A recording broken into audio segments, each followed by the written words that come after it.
It's the worst thing you can possibly imagine. A child vanishes from their bed and into the night without a trace. Madeleine McCann was just 3 years old when she disappeared from a holiday resort in Portugal. The disappearance is the most infamous cold case in modern history.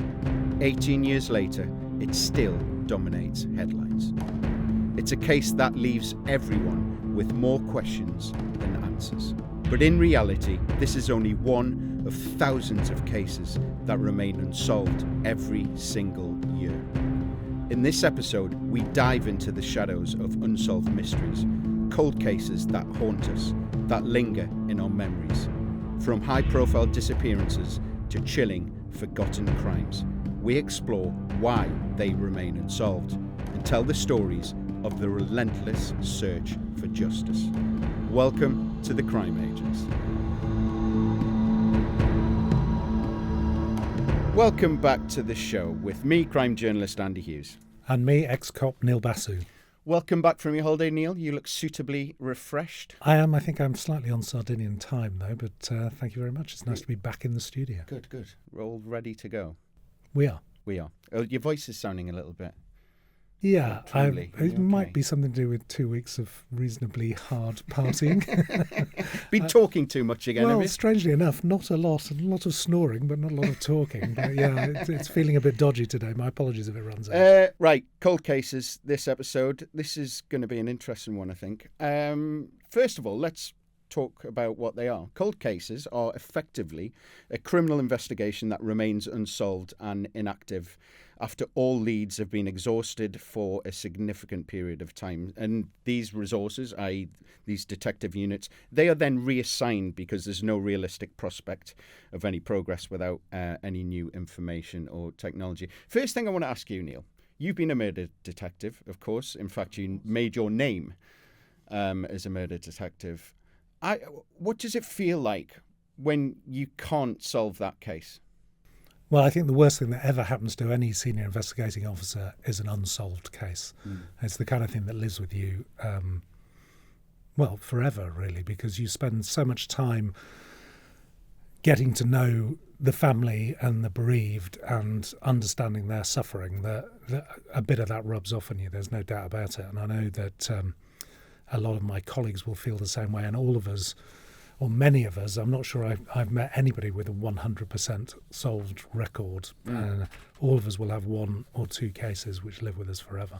Yeah, I guess it's probably because these detectives, you form relationships with the families of the victims and what have you. I mean, and just the thought of having to go back to them and say, listen, we haven't found the person that's done this. Or even worse, we know who it is, we just can't prove it. Yeah, I mean, I was taught literally on day one at Senior Investigating Officer School. It was the first of a new course of teaching senior investigating officers how to do it properly after Stephen Lawrence. It was one of the big byproducts, one of the big recommendations of the Stephen Lawrence inquiry back in 1998, that we needed a new senior investigating officers course. Yeah. And virtually on day one, the importance of family liaison, which was a huge part of a large number of recommendations, you've got to get that right. You lose the confidence of the family, then you lose the confidence of the community, then you lose your reputation as a detective, then you lose your reputation as a police force. But what you don't do on day one is promise the family you're going to solve it. Yeah. Because that's the kind of hostage to fortune on a case that you may never solve. And of course, I worked as a murder squad detective on Operation Trident. Mm-hmm. We categorise murders in the UK A, B and C. A, the most complicated. You don't know who's done it. You don't have any easy leads to follow. You are literally starting with a blank sheet of paper. Category B, it's solvable, but the leads are difficult to pursue. Right. You don't know who's done it yet, but you might have possibilities, but it's still difficult to pursue. And C, the vast majority of murders where actually the suspect is either caught in the act, confesses, or is effectively given into custody by somebody else. And a lot of those, because the vast majority of cases, the victim is known to the suspect. The vast majority will be in category C. I dealt with 22 murders in my career, 17 of them as senior investigating officer. They were all category A. Every one? Yeah.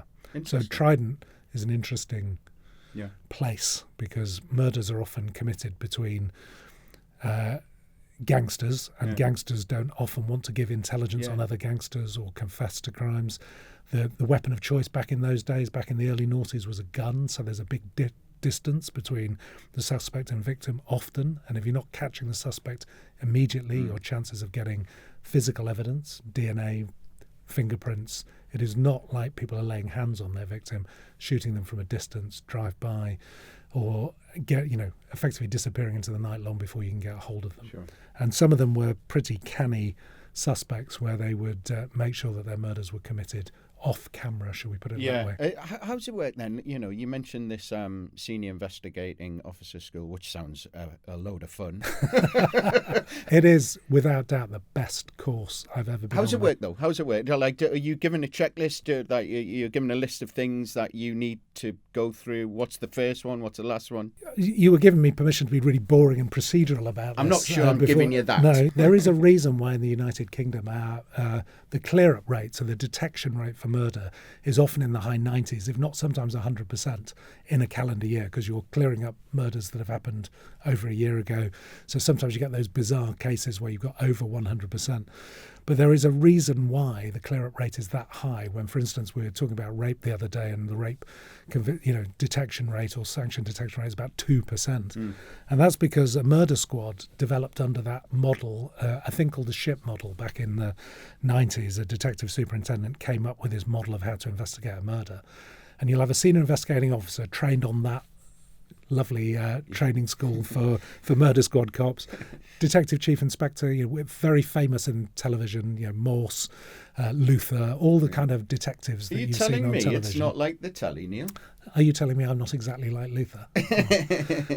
Without the corrupt bit. Yeah, easy. But you have the DCI, you'd have 3 DIs working to you, and each of those DIs would have a detective sergeant and 6 constables working for them, 6 detective constables. So add that up, you've immediately got 22 officers there. You have a murder investigation room where all the administration is done on a big computer database developed after the Yorkshire Ripper murders went wrong because they couldn't keep up with the flow of evidence and intelligence, and they couldn't cross-reference stuff coming in. So there's a big database. It's called HOMES, Home Office Large Major Inquiry System, beautifully acronymed as HOMES for the Sherlock Holmes fans of you out there. And effectively, you've got a sergeant and a team of 4 to 6 police officers and staff who are running that administrative room. And every detective who's going out doing inquiries has to go back to the sergeant in that room and say, I've done my action, boss. Here it is. It then gets put on the system. It gets researched on the system. It gets indexed. So give me an example, though, of what you mean. Well, I went to interview a witness, go and trace, implicate or eliminate this particular significant person in the inquiry. Right. I have to find them as a detective. I have to make sure that I've identified the right person, that I've taken some form of detailed statement from that person, and everything in that statement will go on the home system, and everything in that statement will be researched and indexed. So if they say, I was a witness to this and I saw a white car leaving the scene, and in the car was a man aged 45 wearing a hat, all of those details, the description of the man, the description of the vehicle, the description of the hat, they all go into the system. Can you imagine 6 months later, another witness comes up and says, I saw the person who did it, and they were a man wearing a hat who was driving a white car to the scene. For 6 months, you've had nothing. You've just had that description. 6 months later, you get a key piece of information and a second witness. You're able to tie those two things together. That is a very simple way of looking at it. But if you have a series of unsolved murders over many years where you've got multiple witnesses, multiple descriptions, how do you sort out who has said what?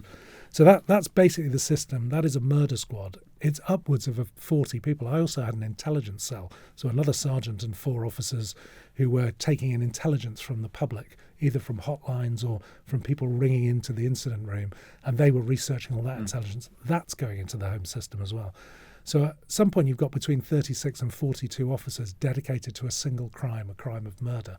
Now, not all cold cases are murders, but every major crime unit has that as a model in the UK. So cold cases often become some of the most high-profile cases because they are usually unsolved murders or unsolved missing persons, and we're going to be talking about the Madeleine McCann case in a lot more detail later. But what I'm curious to know is when do they become a cold case? Is it after 12 months, 2 years? And who decides that? Well, there is a pretty rigorous system. So again, this is a relatively modern advancement in detective capability. When I say modern, it'd be 20 years old or so. We've had murder review groups or cold case units who will effectively look. Every one of those senior investigating officers is answering to a senior officer called a murder investigation team or a major crime unit manager. Sure. There'll be a senior ranking officer who will look at a case and say, You've gone as far as you've hit a wall. You can't get any further. Yeah, let's Absolutely. use these resources. And then there will be a formal process by a murder review group who will look at the Holmes account, look at every line of inquiry, every action you've put in, check everything has been followed up. If that still draws a blank, that's normally done after 28 days, proving how many murders are solved relatively quickly. After 28 days, if you haven't solved the murder, you'll have a full murder review group review of your murder and whether or not you've done everything you possibly can. If you haven't, at that point, it may be declared effectively this is a cold case. Now, that could be after 28 days. It could be after 6 months. It could be after 6 years. It depends on the case. So there is no one set, we'll declare this a cold case, an unsolvable murder. But no murder squad detective from the chief constable of the force where the murder happens down to the senior investigating officer ever wants to say a case is closed. They say it's on ice or it is open to further investigation if anything new comes forward. And that's because things change and new information comes forward, and this is where cold cases are generally cracked. Yeah, well, that's what they say, isn't it? There's two things that crack a cold case: technology and people. We'll talk more about that later. Cold cases. I spoke to a detective once, and he was put in charge of a cold case, and I think the cold case was about 4 or 5 years old, and he was told obviously you need to speak to the ex-SIO who had then since retired, and he just to get a flavour of what he thought he could have done better and what have you. The initial detectives who are in charge of these initial investigations, I wouldn't say they go out their way to help the new cold case. Some do, but often they are very resistant. And they're resistant because there's this thing of, well, I couldn't solve it. What makes you think you can? Type of thing. And then that actually creates friction. And this copper who I was speaking to, he actually said he kind of fell out with this cop who was his mentor. He kind of fell out with him because he wouldn't help him. I can tell you exactly how it feels, because when I was on Trident, I mentioned the fact these are Cat A murders. None of them are solved within 28 days, which means you're always going to get reviewed by effectively what was then the cold case review unit, the murder review group. Now, that meeting was chaired by a deputy assistant commissioner, and that's way above you. A guy called Bill Griffiths used to chair mine. He's a fantastic individual. He was known as Murder One. We've discussed him before when we discussing the Byfield murders. And at one point, I had a reputation of being the most reviewed senior investigating officer in the Met, because I inherited a load of cold cases, plus I had new murders coming in, none of which were solved within 28 days. So I was constantly going before this group. And of course, his team, who are going through every one of your actions and lines of inquiry, are questioning you in detail about every single thing you've done. I'm pleased to say, in none of the cases they investigated did they find a new lead. I know exactly what it feels like to be that SIO being questioned about your actions in a room. Well, yeah, and even because they become immediately defensive. Because like, well, if I can't solve it. Right, I think we'll leave it there, and we're going to move on in part 2 to the most infamous cold case in history. It's certainly in modern history, and that is the case of Madeleine McCann. Back after this. The disappearance of Madeleine McCann is still to this day one of the biggest stories every time it comes around, and we just had it come round last month when the prime suspect, in police's words, was released from jail, and they didn't have enough evidence to prosecute him. We'll get onto that in more detail later on. But just to take you back to what happened, it was in May 2007, and Madeleine McCann was on holiday in Praia da Luz in Portugal with a family, and she vanished from the holiday apartment. This is every family's and parents' worst nightmare, of course. Her parents, Kate and Jerry McCann, they were dining at a nearby restaurant at the resort, just 55 metres away. And they were all taking it in turns, all the parents there. There was about 7 or 8 parents there, and they all had their different families. They were checking on their kids every 30 minutes. So at 9 p.m., Jerry, who's Madeleine's father, he was first to check on the kids. He went there, got there at about 9:05, came in, checked, absolutely fine. At 9:25, 9:30, it was Kate's turn. As Kate was getting up, one of the friends said, "No, I'll check." So one of the friends did the rounds, went into the McCann's holiday apartment, and then kind of saw a door slightly ajar. But he looked in and he could see the kids there. The kind of sleeping and rustling of the kids sleeping. So he didn't really look in any further. He just went back and said, yeah, everything's fine. And then at 10 o'clock, Kate McCann, Madeleine's mother, went into the apartment. And she went there. The door was ajar. Madeleine was not in her bed. And the window was open. Now, this story became an absolutely monumental story. It just connected with everyone. This is a missing girl on a holiday resort in the height of summer. Nearly every single family can associate with this. And Madeleine would actually be 22 now. And just to give you an idea of what happened in terms of the police investigation, the local police were called immediately. They came round, 2 officers came round, just started making statements. They didn't seem to take it that seriously. They just thought, this is another kid who's gone wandering. She'll be found in the next half hour, whatever. Despite the McCann family being absolutely hysterical at that time, as you can imagine. And in the hours after, it was kind of left to the 60 hotel guests and staff to look for her. The local police didn't, in fact, inform the judicial police, which is effectively the Portuguese version of the FBI, until 6 hours after the disappearance. Now, you and I both know it's what police call golden hours, where that's the moment where you can gather as much evidence as possible. This was not done. And not only that, when the Portuguese version of the FBI turned up later that morning, about 8, 9 a.m. the next day, the crime scene hadn't been cordoned off. People were wandering in and out, family members, staff members. The crime scene is the most important part in any police investigation. Suspects always leave something there and always take something away. But because apparently about up to 40 people had been in, ruffling through. So any hope or prospect of DNA evidence, fingerprints, that was kind of gone straight away. I mean, as a detective, when you hear that, what do you reckon? Well, any senior investigating officer who has their crime scene compromised goes absolutely spare. Yeah, to use a diplomatic language because of that very reason. So you're absolutely right.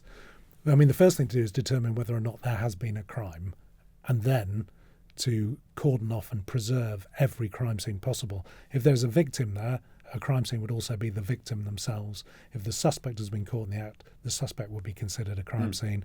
And of course, the venue where the crime took place is all important. And as you have described, what we would normally do is that would be sealed off to anybody except forensic scientists. Yeah, I mean, the parents wouldn't be allowed in. No one. No, and even the senior investigating officer and their lead detective, if they went into the scene at all before the crime scene sergeant and the laboratory assistants and the forensic analysis had taken place, would be fully suited and booted. So mask, full suit on, overshoes, any route to where the suspect may have been taken from. So in this case, Maddie's bed there would be a predetermined route which had already been swept for any potential prints in carpet or in dust or on floorboards, or all of that would have been done.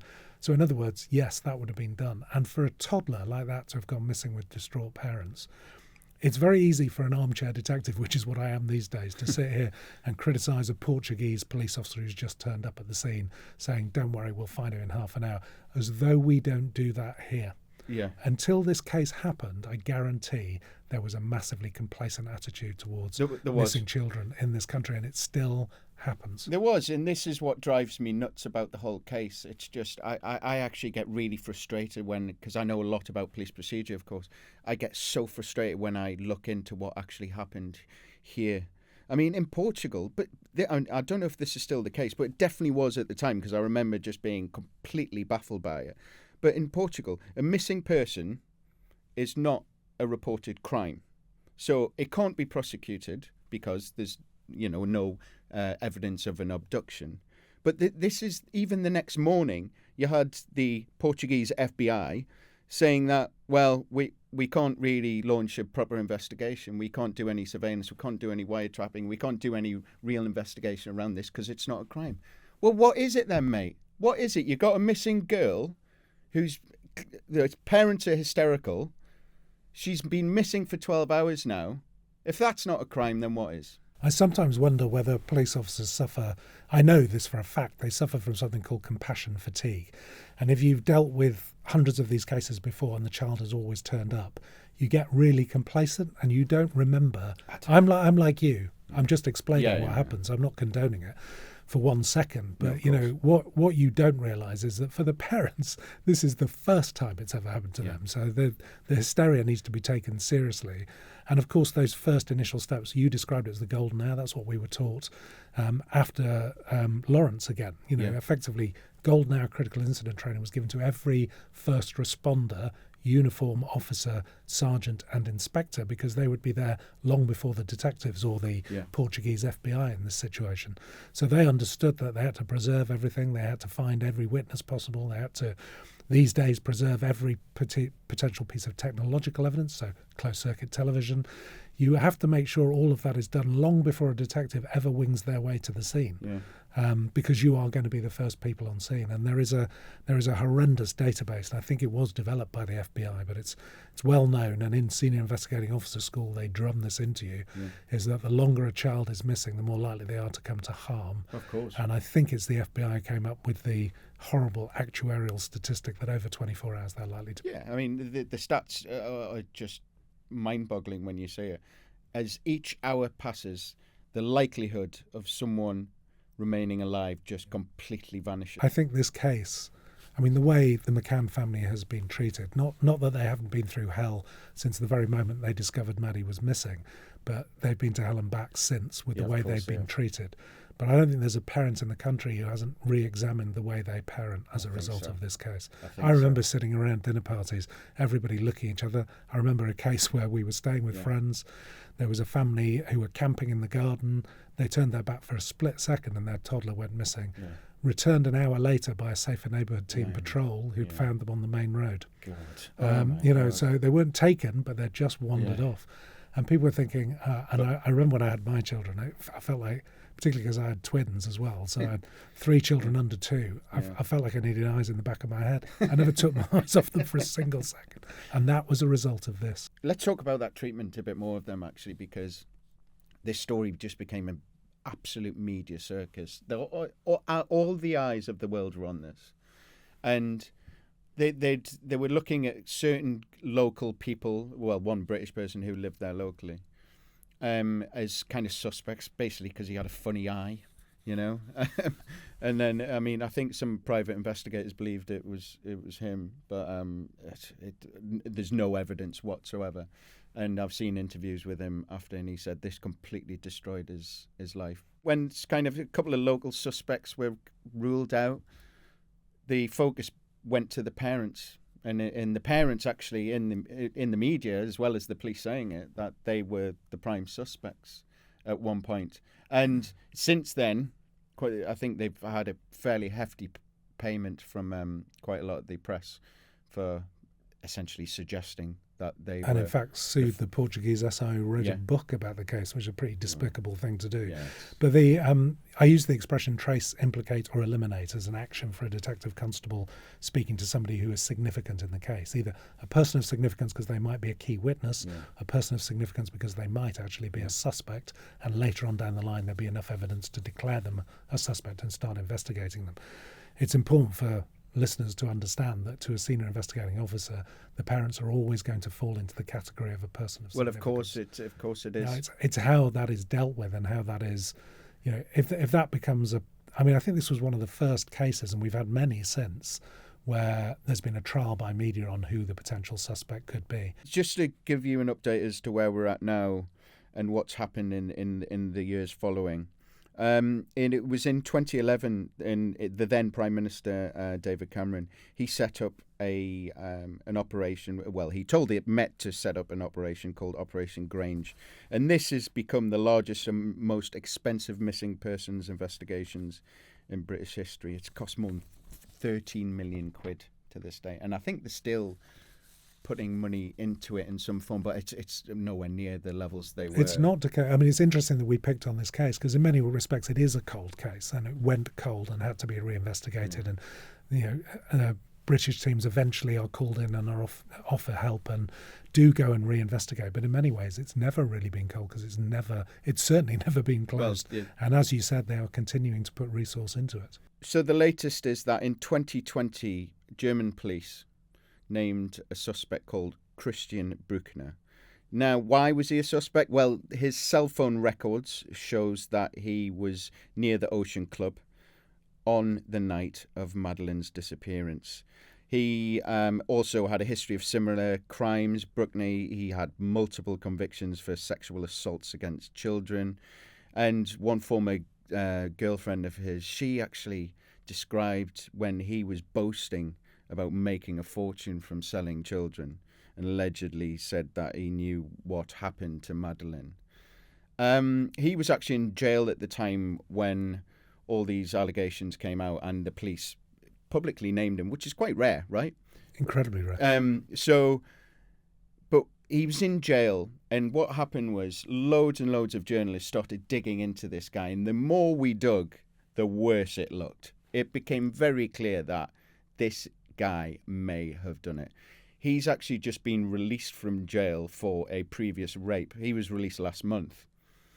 And the police have said, listen, we just don't have sufficient evidence to prosecute. So close, but so far.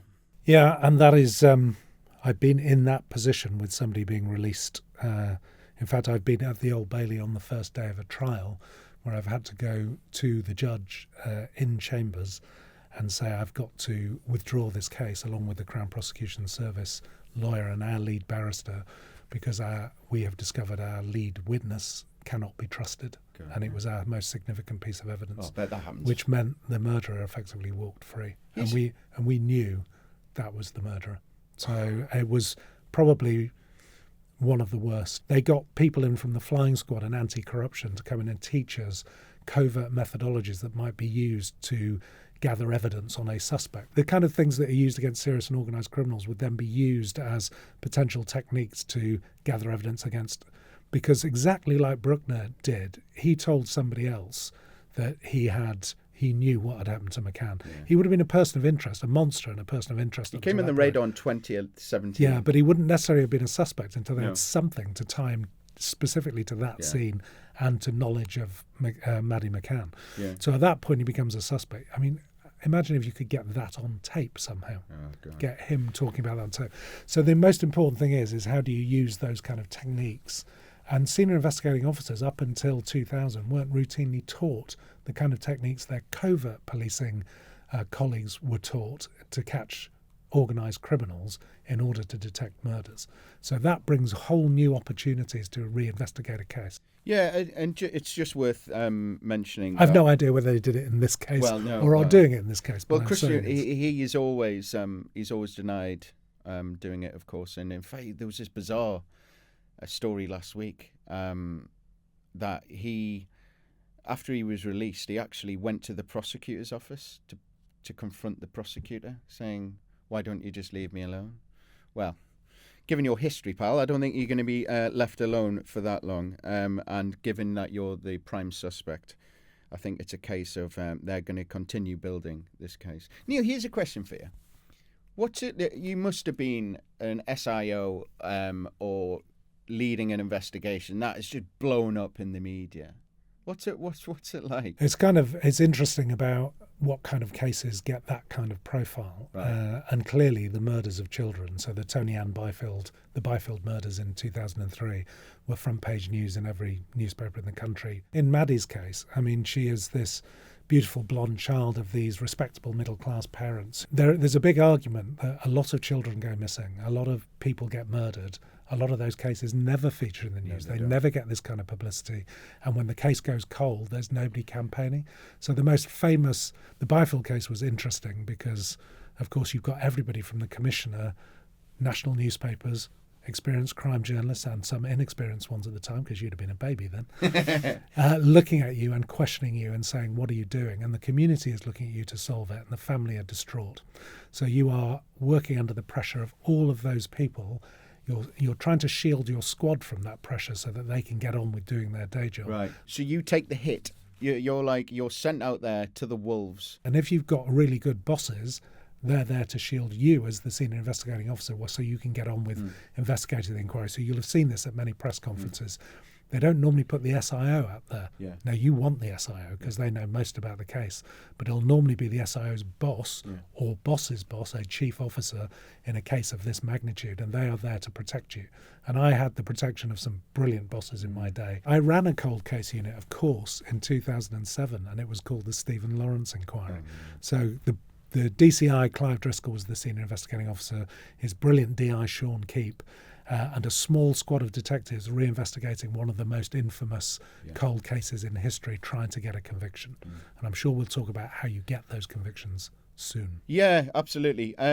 It's worth mentioning. I mean, you saw the McCann name in the news this week again, because there's another alleged stalker.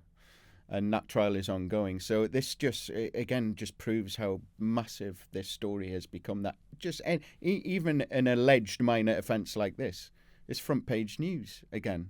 It's remarkable. We'll leave it there, Neil. And after the break, we're going to be talking about how these cold cases are solved, and in fact, how many are. Speak to any detective, and you were one yourself, of course, Neil. They will tell you that there's two factors that crack cold cases, and that is technology and loyalty. What do they mean by that? Well, allegiances change. People fall out. They're no longer to protect their friends or accomplices when it comes to crimes. Or one of them might be nicked themselves and say, well, instead of putting me away for this, why don't you put away my mate who did this more high-profile one? That's how it works. And technology is always evolving. DNA evolving. And actually, we saw that not too long ago in the Stephen Lawrence case, of course, didn't we? Yeah, well, I was talking about Clive Driscoll and Sean Keep and their brilliant small team that was formed to review that case. And when you review a case, there is in fact, these days, there's an entire, what they call authorised professional practice. There is, the College of Policing put out guidelines for every chief constable to say, if you've got cold cases, this is how you need to do it. Yeah. Those guidelines weren't out at that time, but effectively, I can tell you, it involves reinvestigating the case from scratch. So Clive and his team would have gone out, they would have reinvestigated they would have tried to find every witness, re-interview them. They would have looked through the timeline of all the movements of the suspects at the time. They would have basically done exactly what the original SIOs did or did not do, because this was a case mired in reputational damage for the Metropolitan Police. As it gets as well. Yeah, basically institutional racism. You didn't care about the victim. Corruption. You must have been corrupt to have subverted the case in this way, because it should have been easy, because your 5 suspects were named by the community straight away. We now know there were actually 6 suspects. Clive will have gone back and done all of those, but one of the most significant thing Clive did was he had all of the evidence that had been preserved at the crime scene. Remember you saying how important it was with the Maddie case to preserve the crime scene? Well, if you've got any kind of clothing from suspects, clothing from the victims, and Locard's principle, suspects leave stuff at the scene and they take stuff away. Yeah. That's exactly what happened with Lawrence. So with the advances in DNA technology many, many years later, a private laboratory called LGC, under the auspices of a brilliant forensic scientist, very famous Dame Angela Gallup these days, was able to re-examine clothing from suspects and Stephen and find traces of fibres and blood. Yeah. that effectively led to the conviction of Dobson and Norris. Yeah. And this is many, many years later. So that technological breakthrough, advances in DNA from tiny, tiny microscopic samples, being able to work up DNA, that has been a major advance that has solved many cold cases. But it's been solved because the original team has managed to preserve as much as possible of the evidence during that golden hour. Right. Okay. Listen, I think we leave it there, Neil. That was a good one. I know why you've lost your voice now. You never shut up, do you? Don't say that. My wife feels really sorry for you. I know. She says you and her have something in common. Can't get a word in edgewise. I know exactly right. It's quite difficult on stuff like this, and we could have done like. Well, 10. it is, isn't it? And this is the thing. There are some you know, really famous cold case. Yeah, I mean, our producers always telling us, dear listener, to keep it short. But when you're talking about stories like this, it's really difficult because there's just so much to talk about. Anyway, we're going to leave it there for this week. Thanks for listening to The Crime Agents. Make sure you've subscribed to us on Global Player or wherever you get your podcasts so you never miss an episode. And remember, you can watch all of our main episodes on YouTube as well. Just search The Crime Agents and you can subscribe to our channel. Yeah, we'll be back with another main episode next Wednesday. Hopefully we'll have a Q&A episode for you soon. I've missed that while I've been on holiday. We need to do a bit more of that. So any questions, please send them in to us about our real life experiences or anything that's in the news at the moment, preferably to do with crime. Please do send them in and we'll answer them as soon as we can. And you can send those questions by email to thecrimeagents@global.com or follow us on social media. We're at The Crime Agents on all major platforms and you can leave a question for us there. That's it from me. Goodbye. And goodbye from me.